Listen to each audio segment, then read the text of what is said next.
Good morning everyone. I hope आप सब अच्छे होंगे। और आज की इस वीडियो में हम बात करेंगे हमारा इंपॉर्टेंट शेड्यूल के बारे में। एक और इम्पॉर्टेंट चीज़ें हैं जो कि आपसे मुझे पूछनी थी।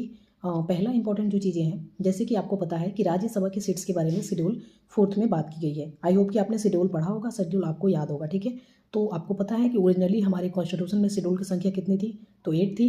और अभी कितने हैं करंटली, तो 12 है, ठीक है। जिससे कि आपको पता होगा टीयर्स ऑफ ओल्ड पीएम के अकॉर्डिंग हम सारी चीज़ों को याद रखते हैं।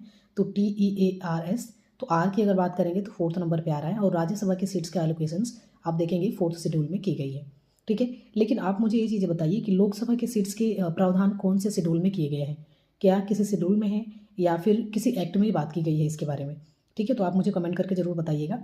और दूसरा चीज़ें, और हम अपने पॉइंट पे आते हैं, अपने टॉपिक पे आते हैं, जिसको कि हम बात कर रहे हैं लोकसभा और राज्यसभा सीट्स के बारे में।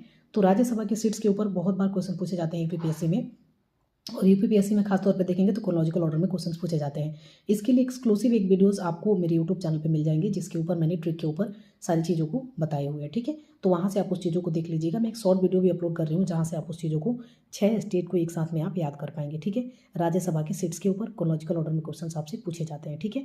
तो ये चीज़ें आप मुझे बताइएगा। राज्यसभा की सीट्स की डिस्कशंस तो आप देखेंगे शेड्यूल 4 में की गई है, लेकिन लोकसभा की सीट का डिस्कशन कहाँ पर मिलता है, ठीक है। ये चीज़ें मुझे आप बताइएगा। चलिए मैं ही बता देती हूँ। आरपी एक्ट 1950 में इसकी बात की गई है, ठीक है, जिसमें की बात की गई है आरपी एक्ट 1950 जो होता है, ये इसमें 4th शेड्यूल की बात की गई है, ठीक है। तो फर्स्ट शेड्यूल में इसमें बात की गई है लोकसभा की सीट्स के बारे में। सेकंड शेड्यूल में बात की गई है स्टेट लेजिस्लेटिव असेंबली के बारे में, इसमें कितने सीट्स होंगे। और थर्ड शेड्यूल में बात की गई है आपको लेजिस्लेटिव काउंसिल्स के बारे में। आपको पता है कि बेसिकली काउंसिल जो है 6 स्टेट में है, ठीक है। उसके लिए भी मैं एक किसी और वीडियो में ट्रिक के बारे में आपको समझा दूँगी कि 6 स्टेट को आप कैसे याद रख सकते हैं, ठीक है।